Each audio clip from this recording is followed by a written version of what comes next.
Hello, and welcome to a brand new episode of the Burning Question series by Fantasy Football Scout. In this series, Pras and I, Sonaldo, talk about the key hot topics for the week. This week, we are joined by our good friend FPL Joe. But first of all, Pras, welcome back from your hiatus. How are you doing, my friend? I'm very good. I'm very good. See how tactically I hid when the wildcard failed, and now I'm back after it's been delivered last night. No, I'm just kidding. It's been fairly hectic for me on the personal front with travel and stuff, but good to be back and good to have smiles on the wildcarders' faces. Even the non-wildcarders have got a lot of points well, not this game week, or some of them did, but many did in the previous game week. So that's why we got Joe on, who's going to tell us all about what it takes not to wildcard when everyone is wildcarding, and then free hit when nobody's free hitting. So, welcome, Joe. Yeah, thanks, Pras. Yeah, I mean, it really had a huge FOMO, especially on Game Week 26, where practically everyone on my Twitter timeline is wildcarding. I just somehow didn't feel the vibe, so I just stick to my plans and paid off immediately in Game Week What 26. did you think? But Sorry, did you go on mute? am I on mute? No, you're not. No, no, no, You're fine. no. Okay, so Yeah. I was just saying, what did you think? Like, what was the mindset? How were you set up in the Liverpool double that made you think that you should be going for not a wildcard but keeping those players? I mean, I had one eye on Game Week 29, and I pretty much wanted to free hit. I pretty much set on free hitting on Game Week 28. So and I look at my team and I said, hey, quite a number of doubles, Game Week 29 doubles, players that I have. So I was thinking, probably I should keep the wild card towards the final phase of the season, and I just went ahead. Somehow I was just sort of had like a gut feel that Liverpool might be back in form with like players like Van Dijk back, Jota especially as well, and also Diaz looming on the horizon. So I was thinking, okay, hey, why not just give it a go? Plus Liverpool's record against United, um, it screams goals. So I was saying, just stick to it and see how it goes from there, and paid off immediately in Game Week 26. It's just probably Game Week 27 is not so pretty, but yeah, just had to stick to my plans. Nice. Can I Nice, ask nice. what Brighton and Brentford players you had for Gaming 27? I have Tony, which was my captain, and I had triple Brighton, the triple midfielders. I would call the three M's. Rather than going for two midfields and one defense, I was thinking, just why not just get all three?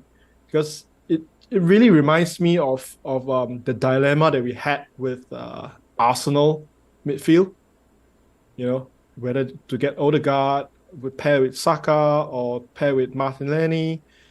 Some just went for all three, and for a few weeks it paid off really well for them. So I was thinking, if we do that to Arsenal players, which is about 6 to 7 million, why not do it with Brighton, which is even cheaper? So, which is why I went for it. Three three Brighton midfields, which is something different from most of the members in the community. Yeah. I think it's a good setup, especially if you're free hitting in 28. Now you can just take them out Yeah, and then get the three back. I mean, they're ridiculously priced. I mean, we thought Arsenal midfielders were ridiculously priced. yeah, These guys exactly. have almost similar XG numbers under Hmm. Deserby, and they're Yeah, bloody under 6 million, man. I mean, it's crazy. Crazy season. yeah, yeah, crazy, exactly. Because by free hitting on 28, I can even keep Haaland. I can keep all my Nice. Brighton players and just play around with Game Week 28. Yeah. And people are actually trying to make the move to 3M, as you say, as well. So very nice move Hmm. there. So let's get into it. For today's episode, we're going to be talking about Joe's FPL free hit draft for Game Week 28, and then I believe you're bench boosting in 29 as well. So we'll kind of discuss your free Yep. hit team plus your, chip strategy moving forward. We have a wildcard 28 draft, so we can sort of discuss that as well. And then tackle on some key dilemma questions such as Chilwell, James, Holland out, Watkins versus Havertz, captaincy for Gameweek 28. Try to keep it short, succinct, and to the point for today. So first It's a things Friday first. deadline as well. Sorry, I was just gonna say it's a Friday deadline as well. Yeah. So it's a short turnaround. So we'll keep it tight. Yeah, perfect. Just, you might be well aware, but Blank Gaming 28 is, approaching us. Man United, Man City, Liverpool, Brighton, Fulham, and West Ham are all blanking. Some key fixtures that stand out: Chelsea at home versus Everton, Arsenal at home versus Crystal Palace, Aston Villa at home to Bournemouth, hence Watkins, Brentford at home versus Leicester, and then some standout away fixtures: Newcastle away to Nottingham Forest, Spurs away to Southampton. And I kind of want to plant some seed in Joe's head about possibly captaining Son today, and I'm being very serious about this.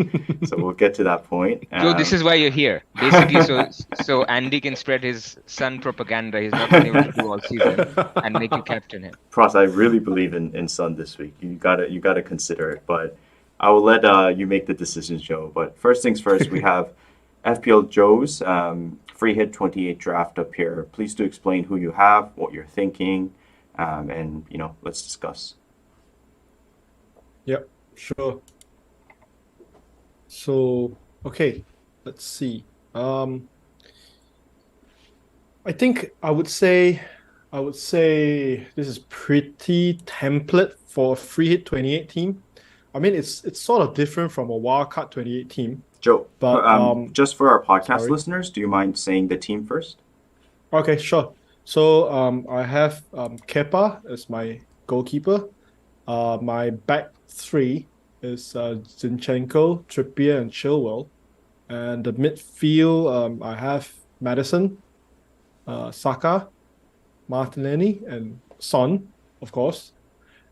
and the strikers, I have Watkins, Tony, and Kane.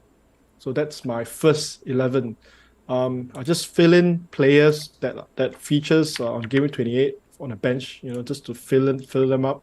I have Ward as my second keeper, Medicash, Billing, and Botman. So these are my bench. But I can anytime, if I need to switch around just before the deadline, I can just downgrade these guys to a fodder and to release more funds. So yeah, so that's my 15 players. So currently, just to go through, I think Kepa pretty much. I mean, I would say like I mentioned just now, this free hit team so far that I have, subject to changes, of course, it's pretty much template for a free hit Gameweek 28 team. I would say it's different from a Gameweek. I mean, for a wildcard 28 team, because due to the other fixtures in the subsequent game weeks. But this team, I would say, is more towards attacking this game week only. So pretty much, I think most probably if you see a free hit team on Twitter or somewhere else, high chance you have like probably 8 or 9 players at least from this team that is on the screen right now. So Kepa and Chilwell double Chelsea defense. I think also partly due to the fact that they are playing Everton at home. Everton hasn't. I mean, they have been defensively. I would say defensively more solid under the new manager, but I think their attack is still, I would say, quite still blunt. Especially, I think Calvert-Lewin. I think he's probably not back yet, if I'm not mistaken.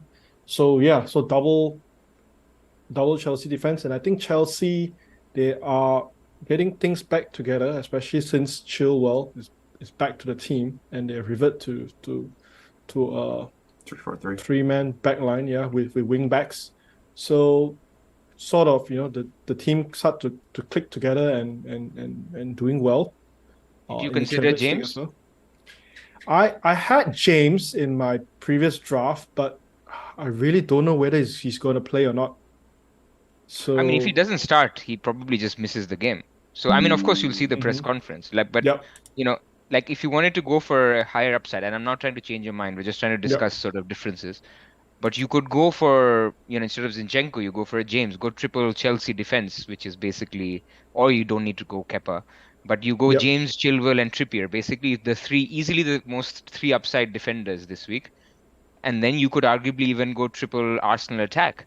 But the question is, who will you sacrifice in your seven to Yeah, get for that exactly. to get that triple Arsenal attack?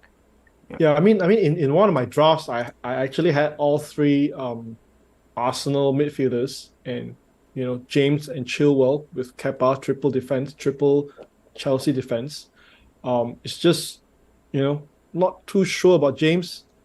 Um, which and I was thinking, Arsenal playing against Palace. Palace, they have been so blunt.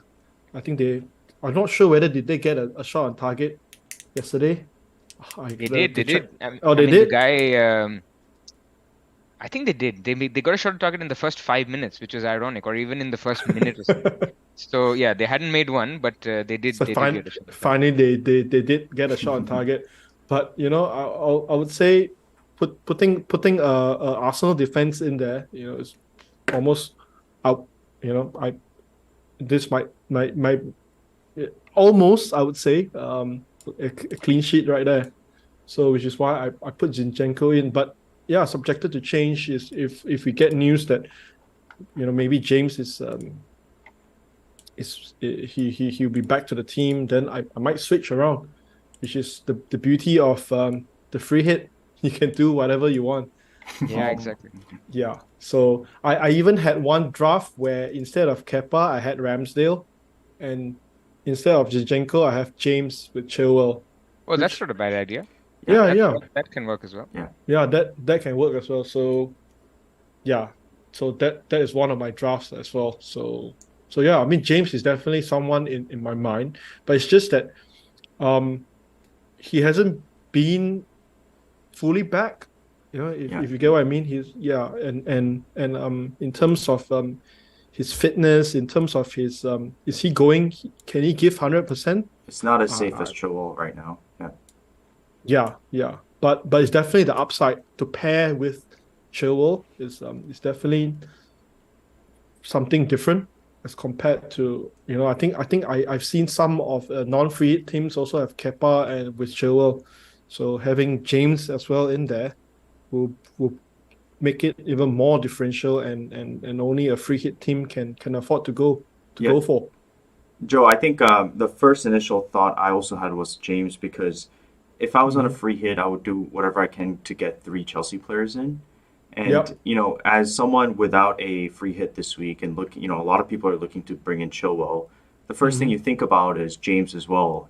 And it's very difficult to bring in both those players. So if there is an upside for you, it might be the difference of having Chilwell plus James versus all of us who probably just end up on one of them, And I get the Havertz part. It's because it's, essentially Havertz versus Watkins for you. So if you're going to fill in the third Chelsea spot, it must be that upside in James and Chilwell. Yeah, sounds good. Yeah, definitely give it some thought. Especially, probably about 1 day plus to make that decision. So, but at the same time, I have to also make one more point. There'll be a tendency for you to look at the wildcard the wildcard game week 28 teams, like people like me and Andy who wildcarded earlier, and then you look at it and you say, okay, 7 or 8 of these players I have on my free hit, so I'm wasting, because I can tell you everyone who's watching this stream right now who's wildcarded is looking at your team and saying, okay, that's fine, we'll have about 9 of these players or 8 of these players, so we didn't need to free hit. So I mean, that'll be their attitude. So yeah. I guess from your perspective, you don't have to go different just to be different from the wildcarders. But I think going for the upside on a free hit, like, who are the teams that you can get that, the wildcarders or people who wildcarded before will be hesitant? So I think Spurs is definitely one. Because getting Son, 0 people will have Son this week. I think getting James and Chilwell, nobody will have. Or, double Chelsea defense, some will have, but not the upside of the 2. Maybe double Newcastle defense, not many people will have. Actually, some will have. Some wildcarders have gone Botman and Trippier. But that will be their 4th defender, not their 3rd defender. So you could go Pope plus Trippier with James and Chilwell, something like that. Triple Arsenal. I think a lot of people have started to reduce their Arsenal. Yep. Yep. Maybe some wildcard 26s still have, but wildcard 27 went down to one Arsenal immediately. So that I Yep. think that remains a big upside because you'll sort of have them this week and then not all of Yeah. them next week for their non-double. So you will think about some of these differences between the teams, but ultimately, of course, you have to see which team scores the most points. Yeah. I mean, like I do agree with the triple Arsenal. The reason why I went for triple Arsenal because my non-free hit team, I don't have any Arsenal players left. So I was thinking, the game week 28 home against Palace, this is the upside to get triple Arsenal. But it's just the problem now is which triple Arsenal to go for, which is the bigger question. But yeah, I mean, I'm really, I've given quite a lot of thought as to triple Chelsea as well. Definitely the upside is there, and yeah, I agree with what you say, Pras. This is something to differentiate from those who wildcard on game week 28. But yeah, definitely something to give thought. It's just if I go for Zinchenko to go for James, then I'll probably need to pick another Arsenal player to go for. So I yeah, think definitely something. I'd like to know what Pross thinks here, but if I were to go to James instead of Zinchenko, for example, my replacement would be for Madison because as good as Madison is, and he's due a return, per se, don't think Brentford away is an easy fixture. And so I don't know. I think that could be a sneaky replacement there where some people might be bringing Madison in. I say it with caution, but even No, I think it's fair. yeah, even Odegaard seems like a safe pick. It makes sense to go for Odegaard. But I would even, maybe even consider Trossard at the moment because that Trossard and Martinelli link, he's categorized as a midfielder, right? Just to be clear. It has been really fantastic. So I don't know. Maybe you could think outside the box with one or two picks without the sake of being different, if you know what I mean. Yeah. I mean, I've thought of Trossard as well. The reason why it swayed me away is because of Jesus. So when he is back, if he starts, I'm really not sure who's going to make way for him. I think, but you're on a So free hit, so it's just 1 week, right? yeah, Yeah, but he yeah, could play. He could even start this game. I mean, let's see how many minutes he plays Europa tonight, doesn't he? yeah, So, yeah. so let's see how many minutes he gets today. But yeah, the risk I agree with Trossard is that Jesus actually starts the game, and if Mhm. Jesus starts, Odegaard will start, Saka will start. Who misses between Trossard and Martinelli? That could be a risk for sure. But of course, you will know that after tonight on how many minutes the guy gets. But I do agree with Andy you that Maddison could be actually one that makes way or for that third Arsenal spot if you wanted to. But let's now talk about your attackers. So in terms of your attack, I think Son and Kane, lovely differential, and I think that's worth Yep, chasing for. yep. I think double Arsenal attack again, good to go between Saka, Odegaard, and Martinelli. That you decide. I mean, it's basically pick two out of the three. Mhm. It may even come down to minutes that they get tonight. Yep, Then definitely. let's talk strikers because strikers are a hot topic for free hitters and Mhm. non-wildcarders. So people are talking of, I mean, Kane, I think we've talked about between Watkins, Tony, Iheanacho, and Havertz, Havertz. Mhm. or potentially even Felix. Why have you landed on these two? I mean, Watkins, I wanted him because I most probably I wouldn't have him on game week 29 because I don't have him at the moment, and he plays against Bournemouth. Um, I'm more looking at the fixtures rather than trying to differentiate myself from other teams and wildcarders. Um, yeah, mostly it's due to fixtures. Tony also fixtures, but if yeah, Tony is a bit. I'm a bit between Tony and Havertz because Tony, I would say almost most of the teams will probably still own Tony on game week 28, so it's not a much of an upside because teams that had wildcard before definitely most probably had Tony because he has a game week on game week 28 and a double on game week 29. But yeah, I kept Tony in because I'm looking more towards the fixtures as well. But it's really a 50-50 between Watkins, Tony, and Havertz for me. So there's 2 out of 3 from these players. Why Havertz isn't in there at the moment is because I'm not sure. I'm trying to play a bit safe, trying to diversify away rather than put all my eggs in the basket. But I guess the purpose of free hitting is to put the eggs into a basket and just go for it. So, I so would yeah, agree with so that. I mean, people who are not on free hit should hesitate on Havertz a little bit, given his history. I mean, I think in mhm, the new formation, I think he's looking great.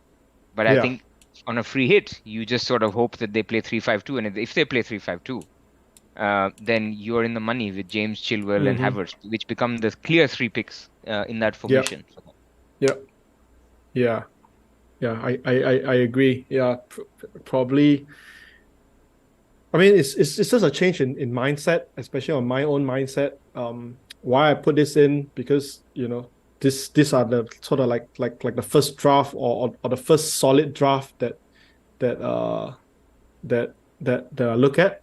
So, but yeah, if I want to go full upside, I can just switch around and just go for it. Nice. I think that's great. I think it shows that you can be different in terms of there are lots of alternatives within the free hit. Mhm. And I Yeah. think just to re-emphasize, this free hit is about what you do around this free hit, not just about how many points you get this week. I mean, pretty much if I have to say on average from the template-ish, you're Hmm. basically one Sun, because most will put out 10 Yeah. ahead of everybody else. So, right, people will put out 10 with the 3 Brighton on the bench plus Rashford, as in that would be the template. You would have Son instead and sort of match the other players. But you'll also have the ability to pick the right 3 Arsenal. You'll have the ability to pick James and Chilwell if they're free. So I think that's a good discussion on free hit 28. I think people can go there if their Hmm. team is right for it. If you maybe have less than 8, 7 players and you want to sort of I think if you're at 8 level, then I think it would be worth taking a couple of hits, getting a few Chelsea and a few Leicester players, so because they have a game now, then they'll have a double. But otherwise, I think a free hit makes complete sense. So that's good discussion. Nice. Yeah. Okay, let's go straight into a wildcard 28 draft. So this is a wildcard 28 draft for those that might be, using the wildcard this week. So, Pras, do you want to go ahead? Yep. So this was basically in burning question style. None of us are on a wild card, but we put a little bit of thought on if we were to do it, what would it potentially look like? And so it's got Kepa and Steele in goal.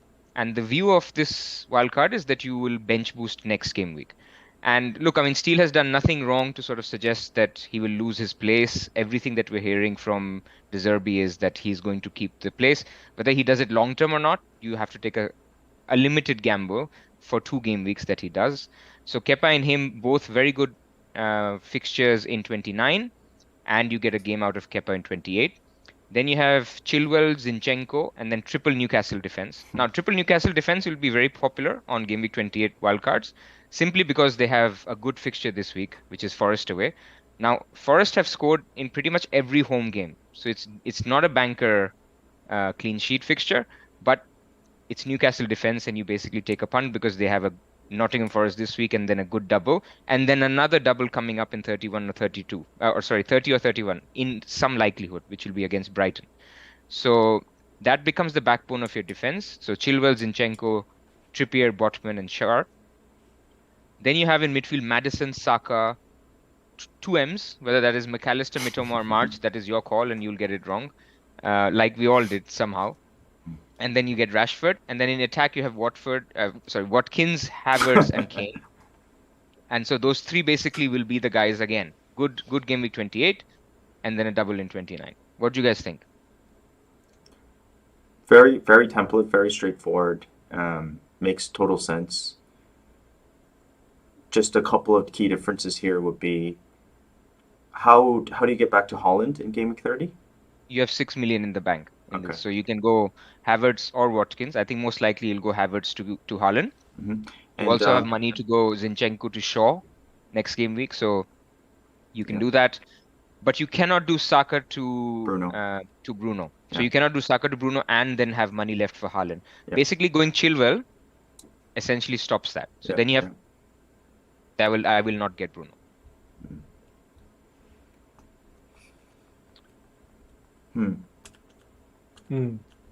So yeah, I mean it's not too different from the Game Week 26 wildcard. They've basically made the transfers leading up to what we are looking to do, which is, a lot of people are right now looking at a Watkins or a Havertz for their strike force. They're looking at a Maddison as a replacement for their third Arsenal or second Arsenal midfielder. This team simply has implemented all of that and gone with it. But I think it's a good team not only now in Game Week 28, because let's compare it to Joe's free hit. They've got Kepa, Chilwell, Zinchenko, and Trippier in their defense. It's actually the exact same defense that you have. They've got Maddison, Saka in their midfield, so that's weak because it doesn't have Son and it doesn't have a second Arsenal midfielder. And then it has the same strike force. I mean, instead of Tony, they have Havertz or Watkins, but I think they're largely similar. So you in this draft, you will bench all three midfielders. So McAllister, Mitoma, and Rashford, put out 11. And then next game week, you can do Zinchenko to Shaw. You can do Saka to Bruno and just wait. But then you won't have enough funds for Haaland. Or you just keep Saka and you bench boost with Saka, Kane, and let's say Botman and Steele as your bench. So that was the first that came to my mind. And I think it reasonably works okay. You could go James instead of Zinchenko if you wanted to. Which basically sets you up even for 29 without a transfer, but then not so great for 28 where you'll have only one Arsenal player. If the Newcastle defense, triple up defense is going to be a problem later, I'm not sure if it's going to be a problem, but it is a lot of money in, three defense of the same team. Is there an alternative you would think of instead of going for Shar, for example? If you're blessed with a lot of team value, then James, then I guess instead of Havertz, you'll have to punt on a Tony instead. So that'll be a third Chelsea spot. But I have to remind people that, like, I myself have gone triple Newcastle defense as well. But that's because I have Pope who can, like, I'm not playing Pope this week. I'm playing Kepa. So you don't have to play your triple Newcastle defense every time. I'm not going to be playing Botman at all. So essentially it's Trippier. And in the fixtures that you want it, then you put out your triple Newcastle defense. And I'm hoping, as an owner myself of triple Newcastle defense, that because their double in 29 is fine, it's okay, and then they have another double in a couple of game weeks after that, then you're ahead a player of most when most will only have one or two Newcastle leading into it. So that's the thinking with the triple defense. But you could equally go a Brentford defender, you could go a Stupinian here, and then change your goalkeeper to Raya. There's lots of options if you wanted to go there, but then you're looking a lot similar to a Game Week 26 wildcard, and then in that case, the question is, you could have just wildcarded in Game Week 26. Russell Baker, brings up a good question about Isak, because I think some people are eyeing Isak. Personally, I think, it's not a safe pick with Wilson there as well. So minutes risk here. I'm not sure why people are so hyped up on Isak. Correct me if I'm wrong. He had a beautiful game. I mean, I watched that game. Mm-hmm. He was amazing. Was it who did they play? Wolves. Mm-hmm. Wolves at home. Yeah, I was banking on Pope delivering, but they didn't. Obviously, Trippier tripped. So, but I mean, he played really, really well, and I think the spot is his. But you're right. Whenever it comes to something like this, maybe also true of Havertz to a very lesser extent. But when you have a player who's sort of nailed down a spot, but it's not as nailed, if you see what I mean. Like, he's not a Watkins. Yeah. So then it's a case of it's one or two bad performances, and then Wilson starts getting minutes as well. Or let's say there's a 65th minute sub and it's 0-0. Then Wilson comes in on and scores a brace. And then you're suddenly thinking, okay, now Wilson gets the next game. So that's the tricky part. And I really did give some thought to, should I be going triple Newcastle defense? Because you're locking yourself out of an Almiron or a Wilson or an Isak. But I said it's so short term. We're talking about the next 3-4 game weeks, that unless there's an injury. So now, if there is an injury to Isak, then Wilson becomes an option. Or if Wilson is injured, which he can be, then Isak becomes a completely great option. I think that's a risk you take with triple Newcastle defense. Yeah. Yes. Joe, anything to add here? Yeah, it's just the first thing I look at this draft, I look at Steele and I say, oh, it's sort of like a waste of a Brighton spot. Especially they're doing so well in attack, but really it makes total sense because you're going for game week 28. They're having 11 players at game week 28, and then you go for game week 29. Either you do a bench boost on game week 29, or you just go for game week 29 and beyond. So overall, it makes a lot of sense. It's just if you pick the two wrong, if you pick the wrong midfielders, Brighton midfielders, then it's a bit hard to, or if you want all three, then it sort of requires some sort of surgery. Let's talk about that. We've had now 2 game weeks or 2 games, or actually 3 now, owning double Brighton mids. Andy, you and I both have March and Mitoma, right? Yep. I think at times I feel like owning McAllister will be nice, and I'm pretty much sure everyone who owns the one they don't own, they think, okay, this guy would be nice to own as well. So I think this will never go. And this game week has shown, because they got 11, 12, 13 points, or 10, 11, 12 points, something like that, that over a longer period, they should be not too far from each other. I think slightly now, given that it looks like McAllister is keeping that number 10 role, if somebody gave me a free transfer, which doesn't count as a free transfer, then I would probably switch to McAllister, but I have no idea which out of March or Mitoma I would sell for him.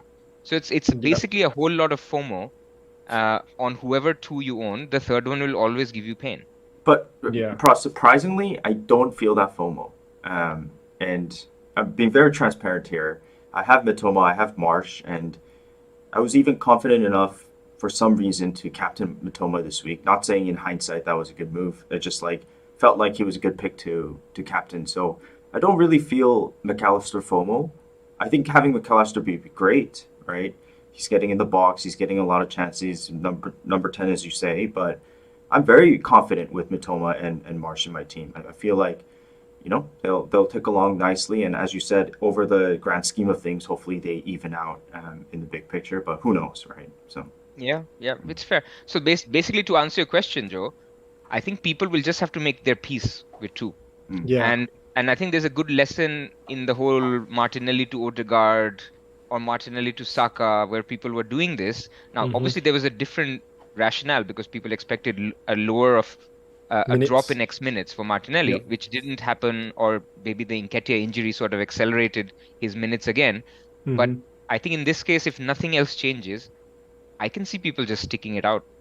There was some thinking that this week non-wildcarders could look at, for example, if they're not happy with March. For example, if March had not scored this game week, for no reason, or you would have missed that chance, people would have just said, I'm going to take out March for Maddison, because I'll get an additional player in 28, and then I'm going to change Odegaard or Martinelli back to McAllister. And that will give me, 2 players that have scored points in the last 3 game weeks. Well, March can still score points in the future game week. So for me, that is highly risky. And I see no reason to be switching around. You just have to make your peace that FPL gods like you, and the one that you don't own doesn't go mad.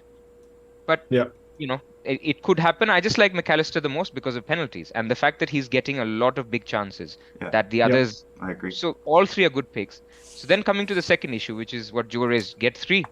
I just think that midfield is such prime real estate that, you're looking to dead end your team at some point. And so you're having 3 for this double, 27 double, 29 double, maybe a 31 or 32 double, and then you will wildcard out and then decide. I think for people like us, we have to think about keeping Rashford. We have to think about maybe keeping one Arsenal mid at a minimum. Then you go for a Maddison kind of upside. Then you're asking for 3 midfielders. At some point you want Salah back. At some point you want a second Arsenal midfielder. It's just impossible. Yeah, I was just going to say that too, Pras. At some point, I think around 34, we're going to want Salah back. And so if the triple Brighton midfield is going to be very difficult to navigate out of that to Salah, because you're going to want Saka and Rashford still then, I believe. So that's the issue with triple. Yeah, and you can't have Kane, Salah, and all the premiums at once, Holland plus. So Go ahead, Joe. The reason why I went for it, triple Brighton midfield, is because I still have the wild card in hand, so I can just sort of like get out of jail card, just wild card my way out to get other players, right, rather than just switching around. But yeah, it makes total sense for those who are wild carding, rather than go for triple Brighton and midfield, and probably have some trouble trying to navigate their way out. Right. Okay. Okay, so that's Brighton. The other talking point. Shall we move to some of the other talking points? And yeah, let's go to Havertz versus Watkins. Yeah. So, what are you thinking? I mean, are you on the Haaland sell camp as well?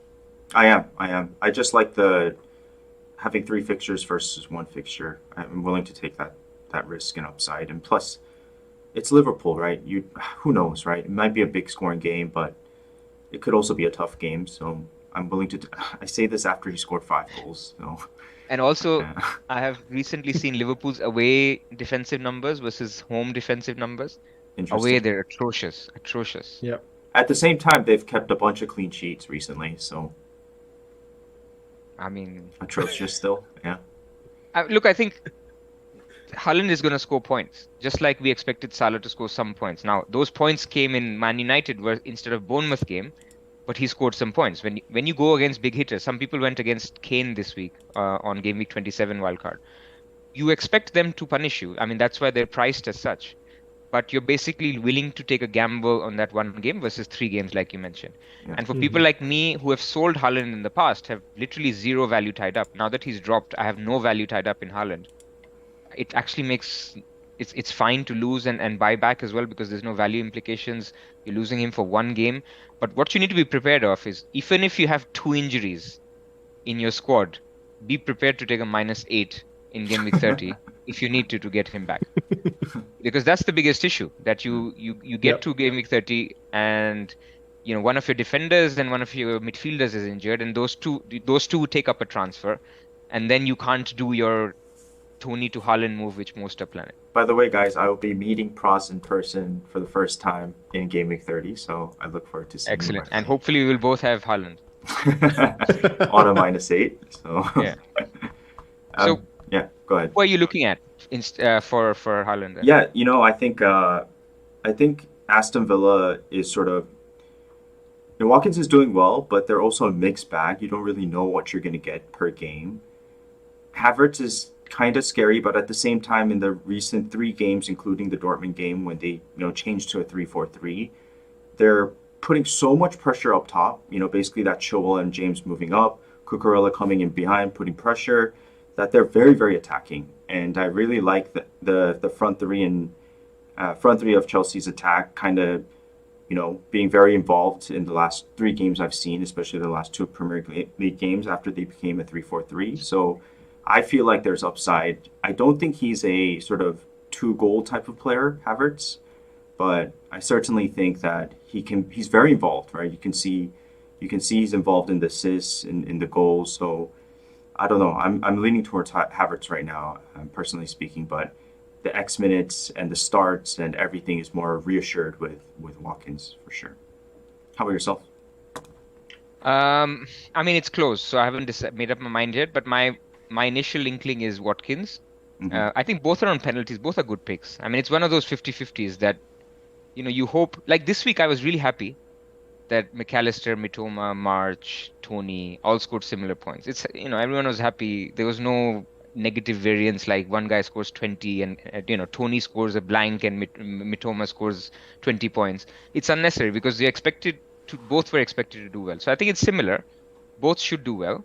I think my only thinking with Watkins is the fact that you get him for Bournemouth at home this week, and then you get him for Nottingham Forest at home in game week 30. So the 2 fixtures bookending the double are better, but then the counter to that is his 29 is actually worse, because Havertz has 2 home games, even though one is Liverpool, but Watkins has 2 away games, if I remember correctly.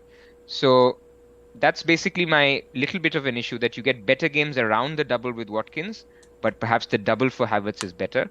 So, that's essentially where you want to make your decision. But personally, I'm leaning more towards Watkins. Nice. Finally, we And the stats differentiate. are all the same, by the way. The stats are all similar. We've looked at heat maps, we've looked at big chances, XG, XGI since the restart. Now, the only thing is with Havertz, the data is more recent because their move to 5 at the back or 3 at the back is more recent. And basically, I haven't had time to research, but basically, Pranil Letraza told me in the 3 at the back, Havertz is the guy who's basically getting all the Nice. chances. So it sort of bodes well for him. Joe, if you had to pick between the two, Currently I'm on Watkins purely, because of X minutes. But just listening to this, I think my team will probably have some changes after this. I mean, to me, I look at them, I was like, why not both? I mean, I'm talking about free hit 28.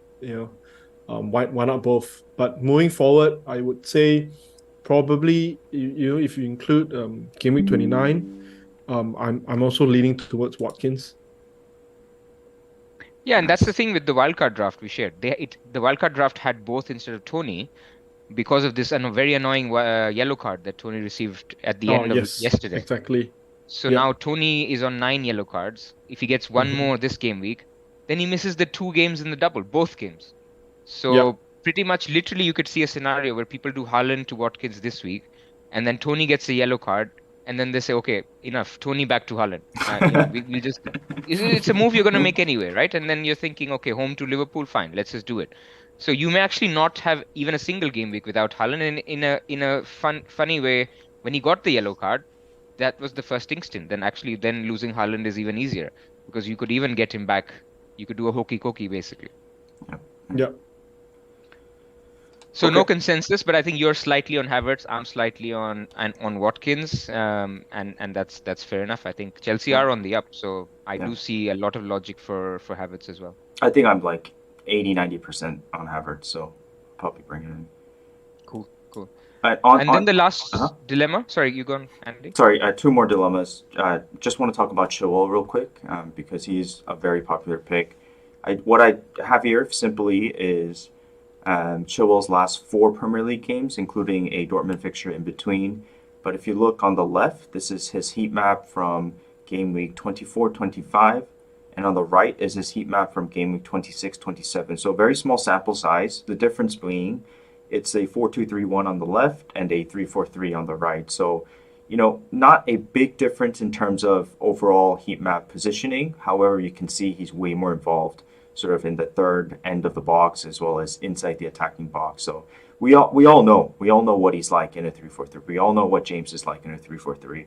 We all know how important they are in a 3-4-3. So as long as they keep playing this position, I know you said Pernil just mentioned that Havertz is very very attacking in this formation, but so is because of guys like Chilwell and James making moves up the pitch. So I think Chilwell is almost a no-brainer pick if you are looking for a defensive asset. The question is who do you replace him for most wildcard 27 players? So I kind of wanted to ask you that, Pras, what do you think?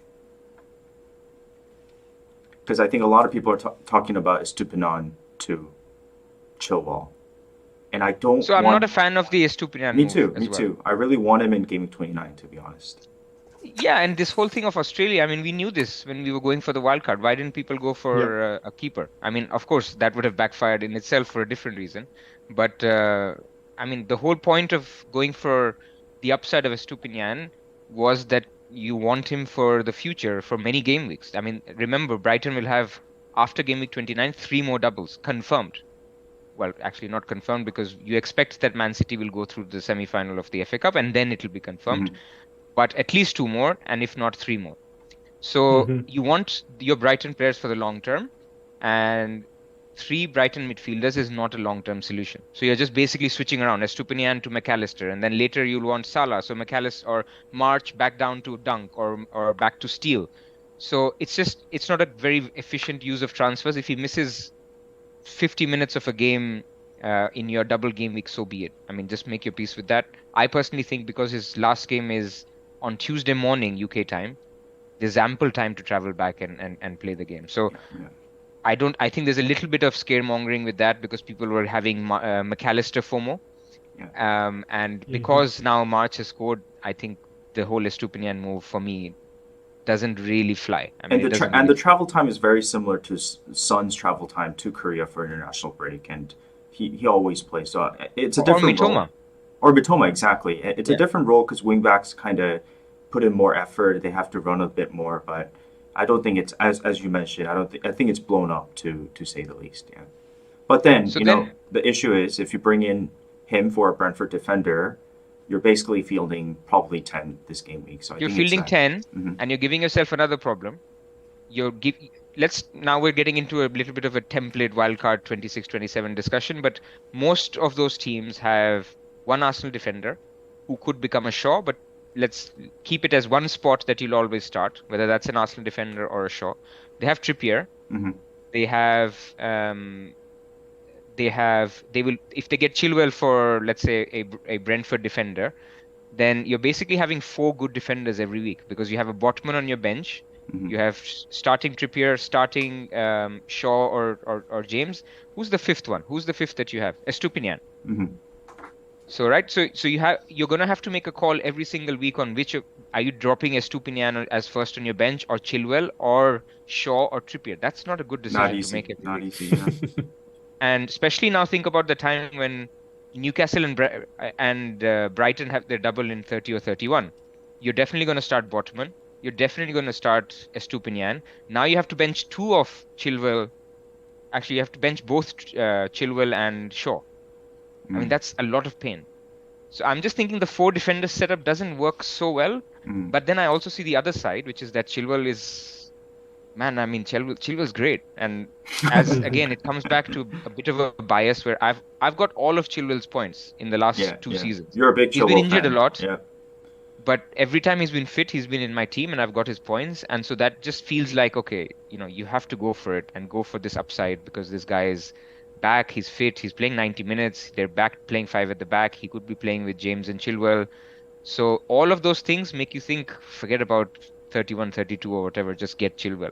So Pras, it makes sense. I mean, Joe, Pras is such a big James and Chilwell sucker and fan, and for good reason. I can see that. On my free hit, I would have definitely James and Chilwell. I mean, not to influence you too much, Joe, but it's not the same. I also want to say it's not the Tuchel 5 at the back where James and Chilwell are basically strikers. So that's not how Potter is. But there is still a lot of attacking upside. Nice. Yeah, agreed. So the solution to that is, who do you bring Chilwell in for? I mean, I think between Estupinian and a Brentford, I would definitely pick Brentford because I don't want to go triple Brighton, and I want to have triple Brighton mid, and I want to have 3 Brighton in place. So from that point of view, I don't mind fielding 10. If I want the upside of Chilwell, I take it from the Brentford defender. That would be my position. Nice. Or you do nothing, or you just basically save a transfer or a hit later. Yeah, and just do Holland to Watkins or Havertz. Yeah. Joe? Yeah, I mean, I have a few people asking me about this question as well. Whether Brighton defender or Brentford defender to go for Chilwell. My advice for them is just bring Chilwell in Gameweek 29 rather than just playing. I mean, like I agree, Pras. Estupinian or Brighton or Brentford defender to drop for Chilwell, I will probably drop the Brentford defender, but I probably wouldn't do it this week. If I would do that, I'll probably do it Game Week 29 rather than playing with 10 this week. But Brentford's going to concede to Leicester, aren't they? Leicester, yeah. I mean, 2 points better than no points. I don't know. See, a lot of people are sitting on 2 free transfers like me. So yeah, I mean, it's very tempting to do both Henry to Chilwell and downgrade Haaland to a Watkins.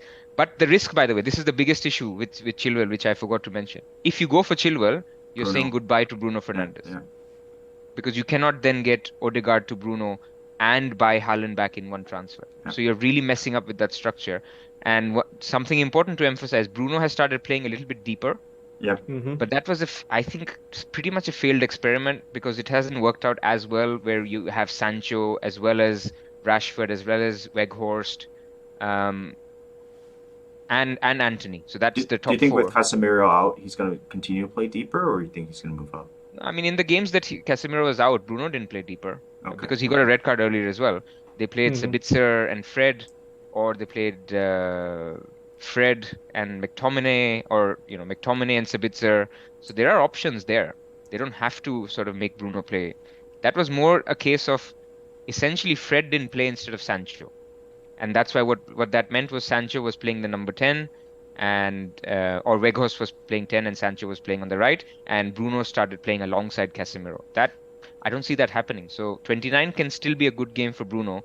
So that's what sort of supports the thinking that Joe you have, which is just wait it out this week and then see if you want Chilwell or if you want Shaw, if you want to sell instead of Henry, you want to sell Gabriel or Zinchenko, your Arsenal defender. So there could be many more options going into that. So I think that would be the sensible move. Whether we are sensible or not is a different question. Yeah, I mean, plus it's the international break, so who knows what's going to happen before that. Yeah, that too. Okay, nice. That's fun discussion. Last thing, let's go to captaincy. Obviously, Kane versus Saka is very popular.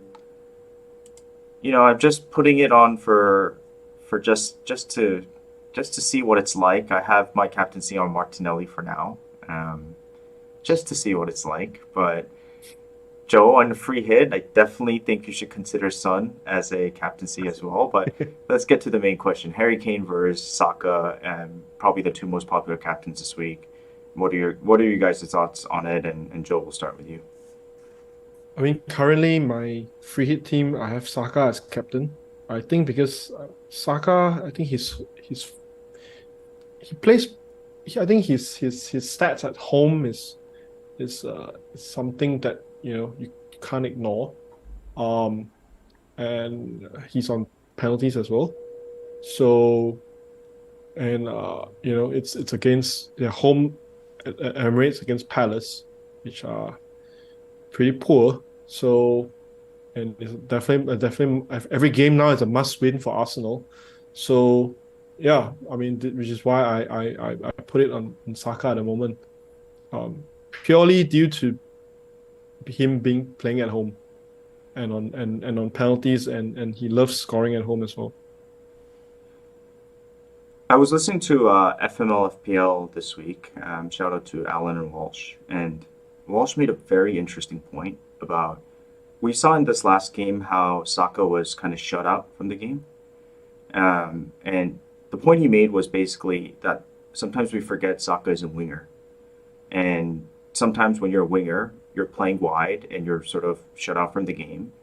Whereas Kane is always going to be heavily involved. Granted, Kane does drop deep to receive the ball, this and that. But why I have, for now, on Martinelli is they're creating a lot from the left through Trossard. So if Trossard does start, I think Martinelli and Trossard are a great combination. They switch, positions where Martinelli goes up top and then, Trossard moves left. And I think that link-up play is working really well. Whereas on the right side, it's been a little more quiet, to say the least. This could change game to game, but just things I've noticed. And I was also very tempted to play Martinelli over Saka last week. I just wasn't brave enough to do it. But, that game itself kind of confirmed my thoughts of, oh, wait, I'm seeing something, a pattern with Martinelli and Trossard at the moment in time. So, yeah. So I don't know, maybe Kane is more goal threat, more, opportunity to score. But again, there's that midfield, home, top of the league type of merit to picking Saka as a captain. But Pras? I mean, I think it's pretty simple. Arsenal are expected to score more goals. But in those goals, they're spread out a little bit more. But, so for example, Arsenal scored 3, Spurs scored 2. I think Kane could easily still outscore Saka in that scenario. So I think the upside move is Saka. And maybe the lower downside move is Kane, because you expect Kane to get a return somehow, and Saka could be isolated like you mentioned. So I'm a bit torn actually. I haven't given it enough thought to decide between the two. both are on penalties, which is good. But in a single game week captain, I think penalties is little bit less relevant. So in double game week for me, pretty much I end up captaining penalty takers, which is why I didn't go for a Brighton midfielder unless it was McAllister this week, because the odds of you getting a penalty are just double. So in single game week, I think both are good shouts. I like the Martinelli shout as well. Tony's a good shout against Leicester. Watkins is a good shout against Bournemouth. I mean, there's very, very good options. Chilwell is a good shout. I mean, given how he's been doing, and he probably is odds Clean on to get a sheet. clean sheet as well. Mm-hmm. So I think there's good options everywhere. This particular week, it feels like one where it should be spread out a little bit. Nobody should be over 100%. So I think this is a week where you go with your gut. Whatever you feel is the right one. I completely support going Martinelli if you feel it, Andy. And I'm feeling a little bit more Saka but it's the home game. It's Yeah, it's the the home fact that game. they'll keep a Yeah. clean sheet. So, and that sort of stuff. So there's not much in it. Yep. Just Agreed. just to as we come to a close, let me just make one argument for Son, Joe. Give me just one opportunity. Just one? A lot, but look, he just scored, right? And here's the difference of why you might want to consider him as this ultra differential. Is Porro and Richarlison is linking up really, really well on the right. So last season, Spurs attacked from the right 39%, which was third highest in the Premier League. Left side 34%, which is the lowest in the Premier League. Same with this season. So basically, Conte is always about attacking to the right. But you've seen Kulusevski's form this year; it's been really bad, and so they're just not able to create on the right. So they'll move to the right, bring the defenders to the right, and create space for Son on the left, who's obviously a lethal finisher last season, not this season, but. This game, when you saw Porro and Richarlison, they fit like a glove because Porro is very good with the ball and a very good attacking wing back, but defensively not the greatest. Richarlison on the other end, very decent attacker, but also very high ultra work rate and defensively lots of coverage. And basically, they're creating a lot of havoc on the right, which is enabling a lot of space for Kane to cut back, receive the ball, and Son to have more freedom on the left. So, which is why I feel like there's an opportunity here to, if you're going to be on a free hit, possibly, consider him as a captain. Having him in your team itself is obviously good enough, but I don't know. I feel very good about Sonny this week, and I see a little bit of spark in him. So this is the ultra bias in me, but he did score a goal, so that's the kind of backing I have with this argument. Yeah, and for those who likes historical stats, I think he loves scoring against Southampton as well. Yep. I think four with the Kane combination last season, yeah, or 2 seasons ago. Yeah. Wow, just imagine that. So there we go. Where's the poor man? I mean, I just don't know. Okay, I'll give you the counter. I agree with you. Oh God, okay. But if you're already spending 22 million on 2 Spurs players, then I'm a little bit saying, I think that's enough exposure. You don't need to double one of them. But I hear Andy at all fully. I mean, nobody owns Son. Those points are all yours. If the guy scores a brace, then they're all your points. So there is definite upside. But I'm boring, so I'm gonna say there's other options as well. Watch the highlights, Joe, and watch the highlights. Okay. Yeah. Yep. I think I saw his goal, but just didn't really look in detail of the build-up and stuff. Probably we'll have a look at that. Yeah. Okay, guys, thank you so much for joining today. Joe, thank you so much. It's been a pleasure. No problem. Yep. Good to be So here. bus teams, Andy, you're looking yeah. at Haaland. You're looking at Haaland to Havertz. I'm looking at Haaland to Watkins. Yep. There you go. And we're still debating if we get Chilwell or not. Is that fair? Yep. That's You're not exactly looking where at I'm at. March to Madison or something like that? No. Okay. I want to keep my Brighton in 3 for 29. Yep. Which is why I asked you what to do, how to get Chilwell in, and it looks like the answer is Henry. Yep. I'm pretty sure if I do Chilwell, it'll be for Henry. It won't be for Estupinian. And field 10. Barring any injuries. I think Chilwell is just too hard to pass on. Well, also let's watch Man United tonight to see how Bruno looks if he's playing further forward, which I think he will. Mm-hmm. Well, actually, we might even rest players because it's 4-1. But let's see how the shape looks. And for me, getting Chilwell and not getting Bruno is also a big consideration. So Yeah. that's not an easy one. Yeah. Cool. Cool. Thank you, Pras. Thank you, Joe. Guys, do No give problem. Thank Joe a you. follow on Twitter at ZhouFPL. A very active member of the community. Do give us a like. Please do subscribe to F Scout, and also head over to FPL Wire. I think they are live right now, so I'll be there Yeah. as well. So thank you again, and we will see you next week. See ya.